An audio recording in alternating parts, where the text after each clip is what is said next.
Baik, Assalamualaikum warahmatullahi wabarakatuh. Di sini saya akan mempresentasikan tugas online atau kuliah Sosiologi Komunikasi oleh Usmi Laila dengan NIM 1711310059, program studi Komunikasi dan Penyiaran Islam 6C. Baik, teman-teman, yang pertama definisi sosiologi komunikasi. Pemateri di sini mengambil menurut ahli MC Quayle.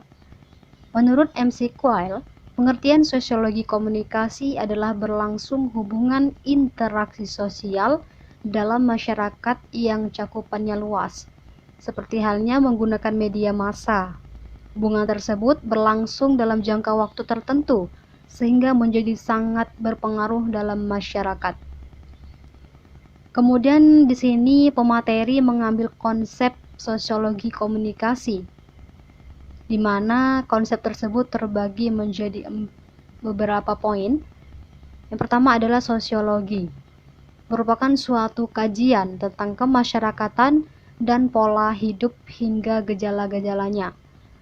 Kemudian poin yang kedua adalah masyarakat, suatu perkumpulan individu yang berdampingan di satu wilayah.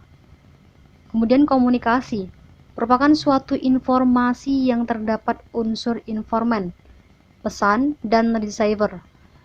Dan poin yang terakhir adalah teknologi informasi dan komunikasi sebagai suatu media informasi itu sendiri.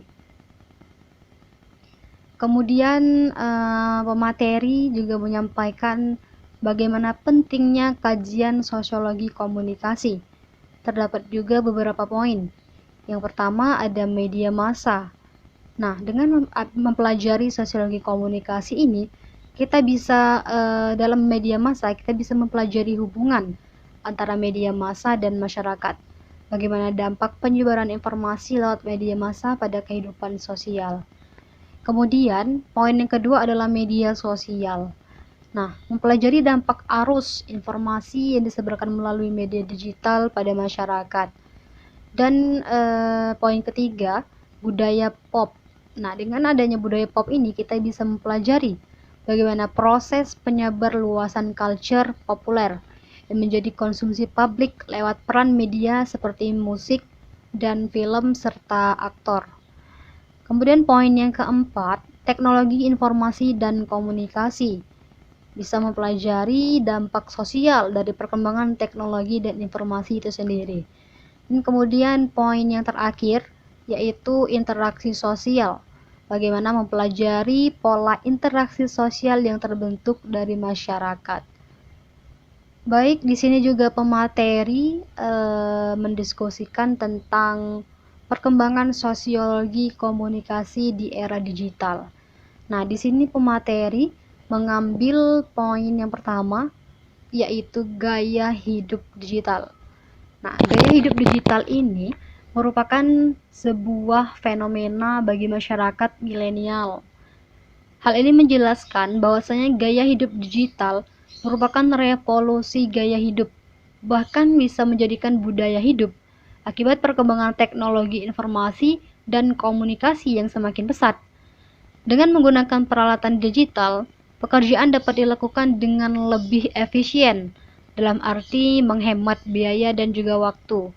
Kemudian dapat lebih efektif, karena tujuan utama gaya hidup digital ini adalah cepat dari yang sebelumnya dilakukan manual. Para ahli mengatakan bahwa tujuan utama gaya hidup digital adalah optimalisasi produktivitas dengan menggunakan berbagai perangkat dari manfaat teknologi informasi. Kemudian poin yang selanjutnya, akulturasi budaya.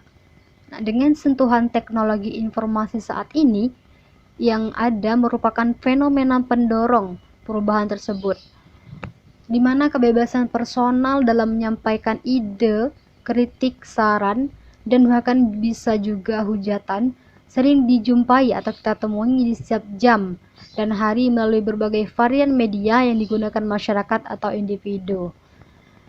Kemudian poin selanjutnya, interaksi sosial di dunia nyata itu lebih akan berkurang.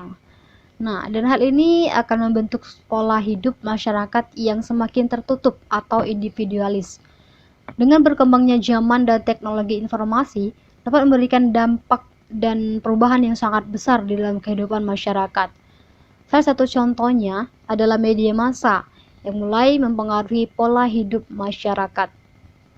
Nah, yang terakhir, pemateri mendiskusikan atau mempresentasikan sosiologi komunikasi Islam.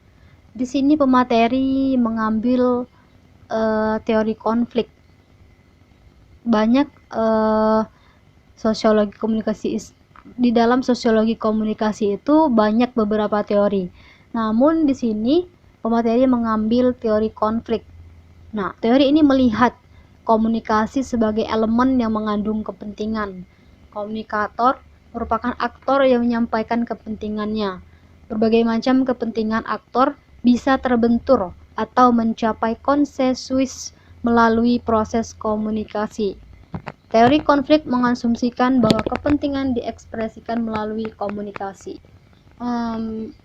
Dari teori konflik tersebut, dapat kita ambil contoh sepertinya seorang pemimpin atau yang memimpin di suatu organisasi, misalkan seperti yang organisasi Islam tertentu atau organisasi lainnya yang pengaruh pemimpinnya tersebut sangat kuat, di mana seorang yang merupakan menyampaikan suatu orasi, misalkan suatu kepentingan, maka itulah yang disebut dengan aktor dalam komunikasi tersebut. Nah, menurut teori konflik itu sendiri, bahwasanya kepentingan itu diekspresikan melalui komunikasi. Nah, dan orang yang mengekspresikan tersebut sangat berpengaruh bagi apa yang disampaikannya.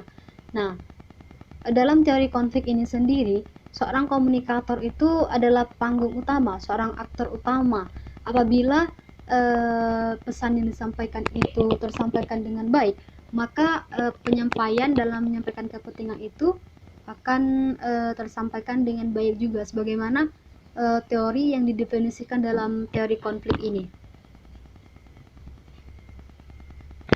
Demikian presentasi yang dapat saya sampaikan. Saya Usmi Laila. Sekian, terima kasih, dan wassalamualaikum warahmatullahi wabarakatuh.